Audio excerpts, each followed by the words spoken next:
The water drawer of Athens worked through the night, hauling buckets from the public wells to the gardens of those who paid him a few obols for the labor. By morning, he had washed his hands, changed his cloak, and taken his place among the students of Zeno in the painted colonnade, where he listened in silence and wrote his master's words on broken pieces of pottery because he could not afford papyrus.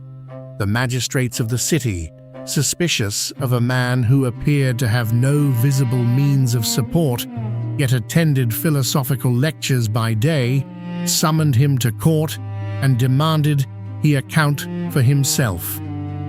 He brought with him as witnesses the gardener whose plot he watered and the woman whose flour he ground at night, and when these two had testified to his labor, the court did not merely acquit him.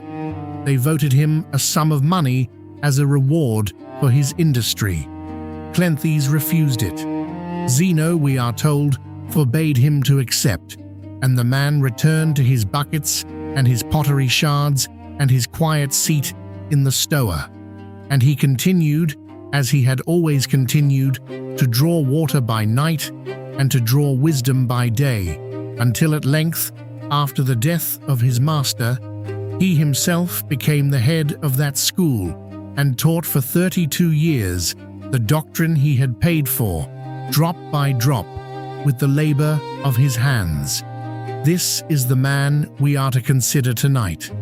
Not Zeno, who founded the school, not Chrysippus, who systematized it, but Cleanthes of Assos, the boxer-turned-water carrier turned scholarch, who held the Stoic succession between its origin and its great codifier, and who in his own person demonstrated something the later tradition could state but never embody so plainly. That labor and learning are one rhythm, that the hands and the mind are not in competition for a man's hours, that the wage earned by the body, when it is earned in the right spirit, is also the wage earned by the soul. Let us begin with the principle as Cleanthes himself would have understood it. The Stoics taught that virtue is the only good, and that virtue consists in living according to nature. This phrase, kataphusin, is easily misunderstood. It does not mean living as animals live, nor does it mean retreating to forests. It means living in accordance with the rational order that constitutes the universe and that constitutes, in smaller measure, the human soul. The cosmos labors, the seasons labor, the sun rises and sets without exhaustion and without complaint, performing the same office each day, and in this regularity is its excellence. So too, the rational creature, when he labors at what is set before him with attention and consent, lives according to nature. Cleanthes is reported by Diogenes Laërtius to have said that the wise man is like a hard piece of wax, slow to receive impressions, but retaining them firmly once received. This is a self-portrait. He was, by all accounts, not a quick student. Chrysippus, who came after him, was quicker. Zeno himself made jokes about Cleanthes' slowness, but the slowness was the soil in which the doctrine took root, and the root, once set, did not loosen. Consider what this implies about labor. If virtue is living according to nature, and if nature is rational activity sustained over time, then the work of the body, when it is honest work, performed for honest ends, is not a distraction from philosophy. It is philosophy in another register. The hauling of water teaches the same lesson the lecture teaches. The lesson is that the world yields to patient effort.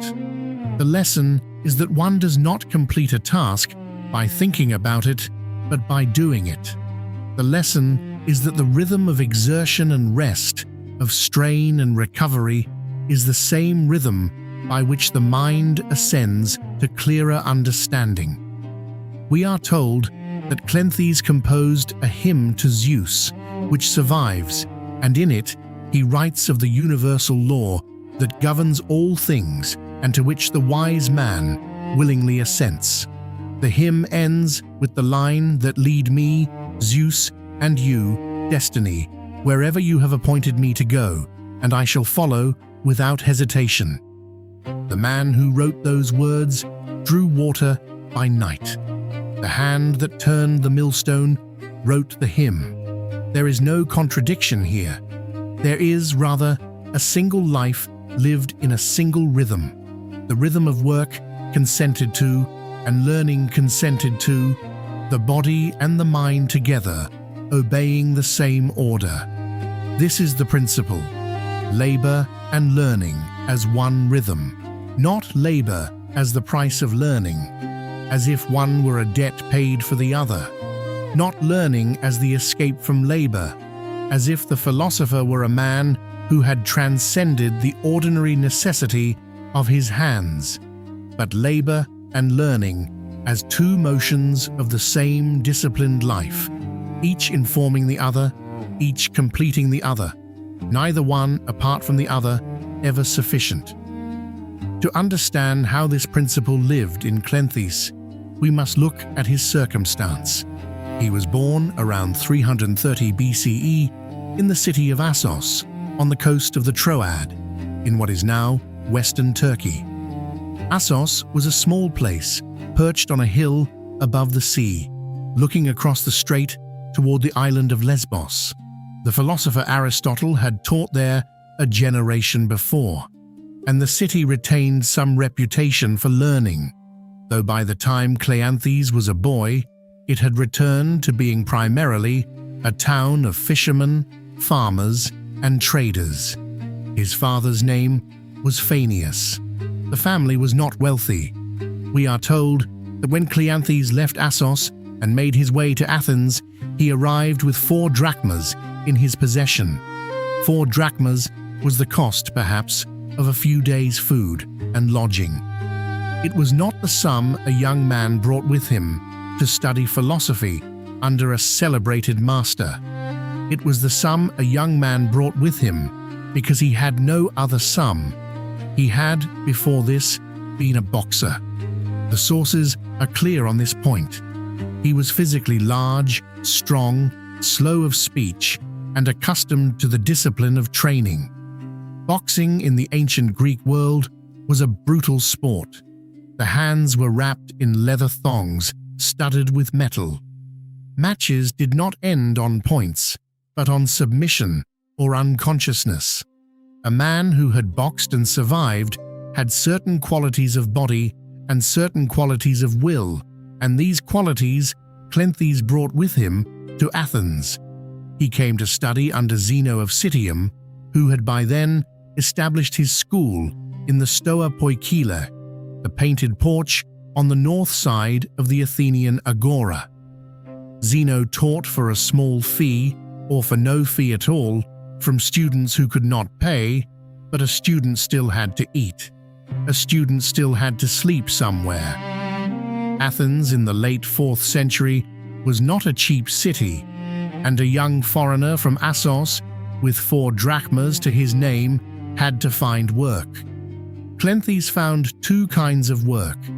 By night, he hauled water from the public wells to private gardens, a task that paid by the bucket and could be done in darkness when the wells were free. He also turned a hand mill for a woman who ground flour, again at night when the mill was not otherwise in use. These 2 trades, water drawing and flour grinding, were the trades of the very poor. They required no skill beyond strength and endurance, and they paid little. But they paid enough to keep a man alive in the city, and they left the daylight hours free for the lectures of Zeno. This was his life for many years. He slept little. He ate simply. He had no slaves, no household, no property beyond what he carried with him. The pottery shards on which he wrote Zeno's lectures, the ostraca, survive in the historical record as a small detail of immense significance. He could not afford papyrus, but he could not bear to lose the words. So he wrote them on broken pots, and he kept the shards, and at night, after his labor, he read them by what light he had. His fellow students mocked him. Diogenes Laërtius preserves the nickname they gave him, the donkey. They called him the donkey because they said he alone was strong enough to carry the burden of Zeno's teaching. The nickname was meant unkindly. Cleanthes accepted it gladly. Yes, he said, I am the donkey, for I alone bear the load of Zeno. There is a story, possibly apocryphal, but consistent with everything else we know of him, that on a certain occasion, the magistrates of Athens, the Areopagus, summoned Cleanthes to account for himself. He was a foreigner. He appeared to have no visible employment by day, yet he lived in the city and ate and slept and clothed himself. The magistrates wished to know how this was possible. Was he a beggar? Was he a thief? Cleanthes brought before the court the gardener, whose plot he watered, and the woman whose flour he ground, and these two testified to his nightly labor. The court, impressed by his industry, awarded him 10 minas, a considerable sum. Zeno, however, forbade him to accept it. The reasoning, we may suppose, was Stoic. Cleanthes did not labor for the sake of reward, beyond what his labor itself provided. To accept the gift would be to introduce into his life a sum unconnected to his own effort, and this would disrupt the rhythm by which he lived.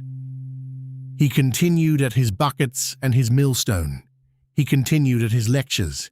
He continued at his pottery shards, year after year, decade after decade. When Zeno died, in 262 BCE, the headship of the school passed to Cleanthes. He was by then in his 60s. He had been Zeno's student for some 30 years.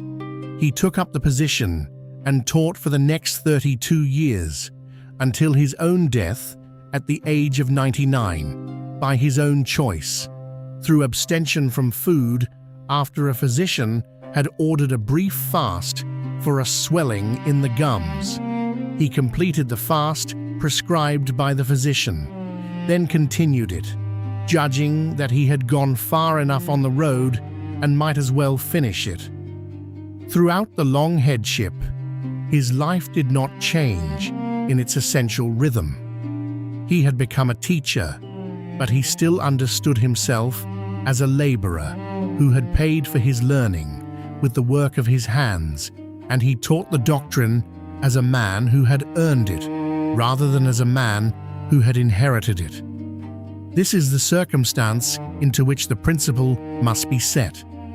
A poor man, an ex-boxer, a foreigner, a manual laborer, working by night and learning by day, slow of mind but unyielding of will, ridiculed by his peers, refusing public reward, eventually inheriting the school he had served for 30 years and teaching it for 32 more, dying at 99 by his own deliberate cessation. This is the man through whom the principle of labor and learning as one rhythm must be understood. Now let us see how the principle actually functioned in his life. Cleanthes did not labor in order to study. This is the first point, and it is the easiest to miss. A modern reader, hearing his story, will reach for a familiar shape: the poor man who works menial jobs to afford his education, the dishwasher putting himself through medical school, the night shift worker writing his novel by day. This is a recognizable pattern, and it is not without its own dignity, but it is not what Cleanthes was doing. In that familiar shape, labor is the cost, study is the goal. The labor will end when the study is complete, when the dishwasher becomes the doctor, when the novelist publishes his book and quits his job. The labor is provisional. It is a means. For Cleanthes, this was not the case. He did not haul water in order to one day stop hauling water. He hauled water because the hauling of water was part of his life, and his life, as a whole, was the practice of philosophy. When he became head of the school, he did not, as far as we can tell, cease his manual habits entirely. He had no need to demonstrate his industry any longer, and the labors of the scholarcate were considerable, but the disposition that had been formed by the years of nightly work remained the disposition by which he taught. Consider, in this connection, his hymn to Zeus. It is not a long work. It is a single, sustained address to the highest god of the Stoic universe, the rational principle that governs all things.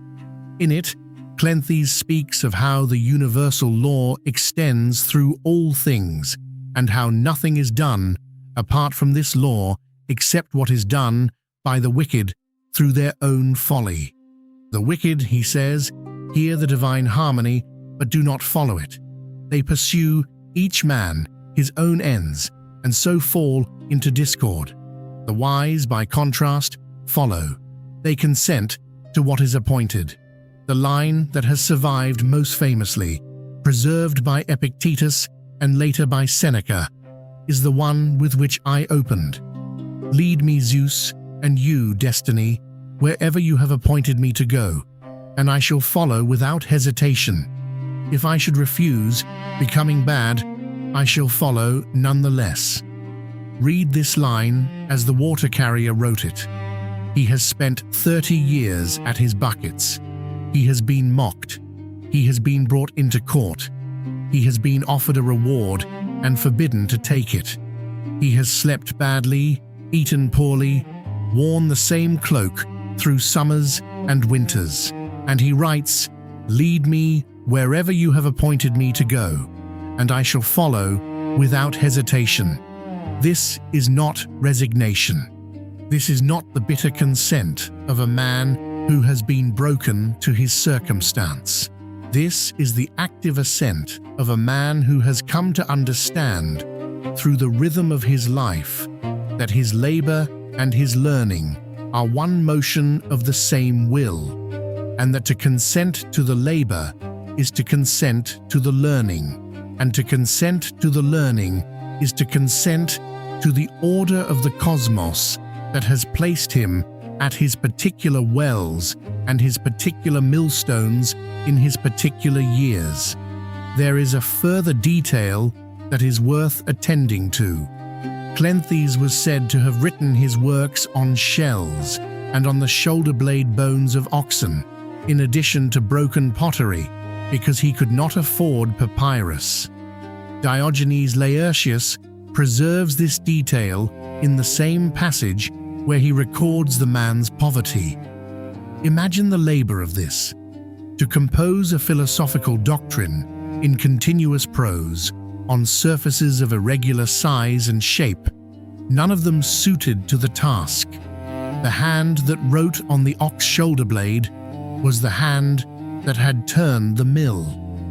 The discipline of the body had become the discipline of the mind, and the discipline of the mind had become the discipline of composition under conditions that would have defeated a less patient man.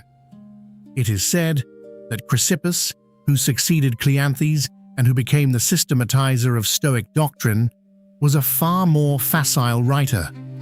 Chrysippus produced over 700 treatises. He wrote with speed and abundance. He was quoted as saying, somewhat unkindly, that if he had Cleanthes' arguments, he would be content, but the arrangement he would do himself. Cleanthes, hearing such remarks, did not protest. He was the donkey. He bore the load. The arrangement could come from whoever was best suited to arrange. He had already done what he was capable of doing, and what he had done was sufficient. When Cleanthes taught in the Stoa, he did so without the polish of the rhetoricians. He had been Zeno's student, but he had not Zeno's eloquence. He spoke slowly. He repeated himself. He insisted on the elementary points. Students who wished to be dazzled went elsewhere. Students who wished to be formed remained. He attracted over the years a small but durable circle, and from that circle came Chrysippus and the next generation of the school. The point is this: Cleanthes did not bring to his teaching a power he had not already exercised in his nightly labor. The patience with which he hauled buckets was the patience with which he repeated, in lecture after lecture, the same doctrines until his slower students understood them. The endurance with which he turned the millstone was the endurance with which he composed his hymn, line by line, on the unyielding surfaces available to him. He did not have one life of labor and another life of learning. He had one life, lived in one rhythm, and the rhythm was the man. So what is Cleanthes teaching us? Let us state it plainly. The principle is that labor and learning are not opposed activities to be balanced against one another. They are two expressions of a single disciplined consent to the order of things, and the soul that practices them as one rhythm comes over time to a steadiness that neither labor alone nor learning alone can produce. This requires unpacking, because the modern ear hears it badly. We are accustomed to a division between work and study, between the hands and the mind, between what we do for money and what we do for ourselves. The division is so deeply assumed that we do not notice we are assuming it. We speak of work-life balance as if work were the opposite of life. We speak of education as preparation for a career, as if learning were the antechamber to labor rather than its companion. We speak of retirement as the time when, freed from work, we shall at last be able to learn the things we wish to learn, as if a life of labor had been a life of postponed living. Cleanthes did not divide his life this way, and he did not divide it because the Stoic doctrine he was forming did not permit the division. If virtue is the only good, and if virtue is the exercise of right reason in whatever circumstance one finds oneself, then the circumstance of nightly labor is as much an occasion for virtue as the circumstance of daily lecture. The water bucket is not lower than the lecture bench. The millstone is not less worthy than the pottery shard. The same soul exercises itself in all of them, and the exercise is what matters, not the venue. This is a hard teaching. It is hard because it removes from us a consolation we depend upon. The consolation is that our labor, the work that occupies most of our waking hours and that often fails to satisfy us, is something we are merely enduring on the way to something better. A weekend, a vacation, a retirement, a different job, a different life. We tell ourselves that the labor is not us. The real us is the person we are when the labor stops. Cleanthes would not have understood this. There was no separate self for him that emerged when the buckets were set down. The man who hauled water was the man who heard Zeno, was the man who wrote on potsherds, was the man who, in time, headed the school. He was one man across all of it, and the discipline of any part of it was the discipline of the whole. The lesson, then, is not that we should all take up manual labor in order to become philosophers. The historical Cleanthes did so because his poverty required it, and because the work happened to be available to him in a form that left his days free. The lesson is that whatever labor falls to us, we are to take it up as part of the same life in which our learning occurs. and we are to bring to the labor the same attention we bring to the learning, and we are to bring to the learning the same endurance we bring to the labor, and we are not to imagine that the two activities are in any deep sense at war. Consider what this means for the way we approach a day. There is the work that pays us. There is the reading we do, or the thinking, or whatever practice constitutes our learning. There is, in most lives, a felt tension between these. The work intrudes on the reading. The reading is squeezed into the margins. We resent the work for taking the time the reading should have. We feel guilty during the reading for not doing the work. Cleanthes would say, I think, that this tension is not a feature of the activities. It is a feature of our disposition toward them. The activities themselves are not in conflict. The bucket does not prevent the lecture. The lecture does not prevent the bucket. What prevents either is the divided mind that performs each while wishing it were performing the other. Heal the division, he would say. Bring to the bucket the same attention you would bring to the lecture, and bring to the lecture the same patience you would bring to the bucket. Then the day is one day, and the life is one life, and the soul has the steadiness it requires. There is a final dimension to this teaching that ought not be omitted. Cleanthes accepted in his hymn that he would follow destiny, whether willing or unwilling. If I should refuse, becoming bad, I shall follow nonetheless. The Stoic universe is not negotiated with, it proceeds.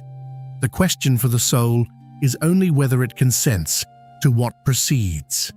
The water that needed to be drawn was going to be drawn by Cleanthes or by another. The order of nature did not depend on his approval. What depended on his approval was whether he drew the water as a free man, consenting to his task, or as a slave to a circumstance he resented. The labor was the same in either case. The soul was not. So too with us.